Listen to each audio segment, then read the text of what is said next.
마태복음 6장 19절에서 34절. 전에 제가 와우 CCM이라고 하는 인터넷 선교 방송국에서 설교를 한 적이 있습니다. 저의 딸 온유가 새롭게 야수서에 출연한 적이 있고, 그때 한 작가분이 그 인터넷 방송국과 연결을 시켜주셔서 절제 제가 인터넷 방송을 하게 되었던 것이죠. 그것이 계기가 되어 선교 방송국에 매달에 그 11만 원을 후원하고 있습니다. 이 액수가 경제적으로 여유 있는 분들에게는 푼돈이 될 수 있지만 우리 같은 서민에게는 부담이 될 수 있는 금액입니다. 잘 하고 있다가 어느 순간 이런 생각이 들었습니다. 경제적으로 부담이 될 때는 쉬어가는 것도 나쁘지 않겠다는 생각이 들었습니다. 그 생각을 제가 길을 가면서 하고 있었는데 그때 성령께서 갑자기 이 말씀이 기억나게 하셨습니다. 잠언 11장 24절로 25절의 말씀이죠. 그 말씀은 이렇습니다. 후터 구제하여도 더욱 부하게 되는 일이 있나니 과도히 아껴도 가난하게 될 뿐이니라. 구제를 좋아하는 자는 풍족하여질 것이요 남을 윤택하게 하는 자는 윤택하여지리라 라고 하는 말씀이죠. 저는 이 말씀에 정신이 번쩍 들었습니다. 남을 윤택하게 하는 자는 윤택하여지리라. 가슴에 깊이 새겨지는 말씀이 되었습니다. 윤택하여진다는데 쉬어갈 수 없지, 계속 간다. 이 마음을 먹고 중단 없이 지금까지 쭉 이어가고 있습니다. 그 선교 방송국을 후원하는 것이 내게 향한 하나님의 뜻임을 그날 분명히 알았기 때문입니다. 사실 우리가 경제적으로 어려운 때 대부분 그 짠돌이 짠순이 되기가 딱참합니다. 한 푼이라도 아껴야 한다라고 하는, 그래서 허리띠를 질끈 동여매게 됩니다.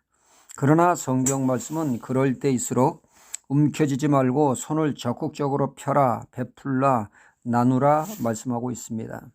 그러니 말씀이 부담스럽고 현실에 맞지 않는 것 같아 애써 우리는 외면하게 됩니다.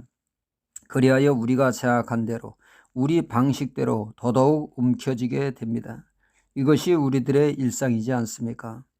성경은 우리의 생각과 우리의 방식과는 다르게 역설적이다, 받아들이기가 참 쉽지 않습니다. 하지만 그럼에도 불구하고 말씀에 순종해야 함은 성경이 우리에게 중요한 원리를 가르쳐 주기 때문에 그렇습니다.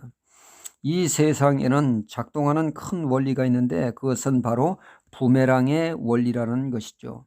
부메랑이 무엇입니까? 부메랑은 오스트레일리아 원주민이 사용하는 무기 중에 하나입니다. 활등처럼 굽은 나무 막대인데 이것을 목표물을 향하여 던지면 회전하여 날아가 목표물을 마치고는 던진 사람에게 다시금 되돌아오는 것을 말합니다. 이런 일들이 우리 삶에도 일어난다는 것입니다. 우리나라의 그 예전에 IMF 사태로 어려움을 받지 않았습니까? 경제적인 어려움으로 혼쭐이 난 적이 있습니다. 이를 한 경제학자가 정확히 예측한 분이 있습니다. 이분이 현 시국의 미국을 통해서 말하기를 자신들의 경제를 위해 남의 나라를 거지로 만드는 것은 결국 그 일인 부메랑이 되어 미국을 힘들게 할 것이다. 뼈 있는 말을 하고 있습니다. 그렇습니다. 우리가 어떻게 사느냐에 따라 그것이 고스란히 우리 자신에게 되돌아오기에 함부로 살아서는 안 된다는 말씀입니다. 특히 악한 일을 경계해야 한다고 성경은 우리에게 말씀하고 있죠. 부메랑의 원리가 작동하기 때문에 그렇습니다. 부메랑의 원리는 자업자득 혹은 뿌린 대로 거둔다는 말로 우리가 이해할 수가 있겠습니다.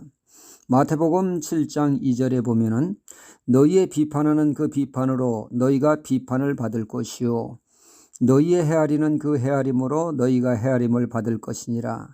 이는즉 비판을 좋아하여 비판하면 그 비판이 자신에게 향해 돌아오는 부메랑이 돼서 자신도 비판을 받게 되는 자가 된다는 것입니다. 그러기에 비판을 삼가라고 말씀하고 있는 것이죠. 또 반대로 베풀고 나누는 삶을 살면 그것이 부메랑이 되어 우리의 삶을 윤택하게 되며 은혜와 축복을 맛보는 계기가 된다는 말씀이 됩니다. 그러므로 주님은 베풀므로 하늘에 보물을 쌓으라. 또 그 나라의 그 일을 구하라. 오늘 본문 말씀하고 있습니다. 누가복음 6장 38절에 상반절에는 이렇게 말씀하고 있죠. 주라, 그리하면 너희에게 줄 것이니 곧 후이되어 누르고 흔들어 넘치도록 하여 너희에게 안겨주리라 말씀하고 있습니다. 한마디로 대로 주고 말로 받는 역사가 베푸는 자에게 주어진다는 것이죠. 속된 말로 수지 맞는 장사입니다. 30배, 60배, 100배로 받으니 말입니다. 그러나 더욱더 우리가 그 큰 축복은 이런 일을 통해서, 이런 말씀의 순종을 통하여 하나님을 체험하는 것이 큰 축복입니다. 나의 삶의 역사는 하나님의 손길을 체험하는 것이 최고의 복입니다.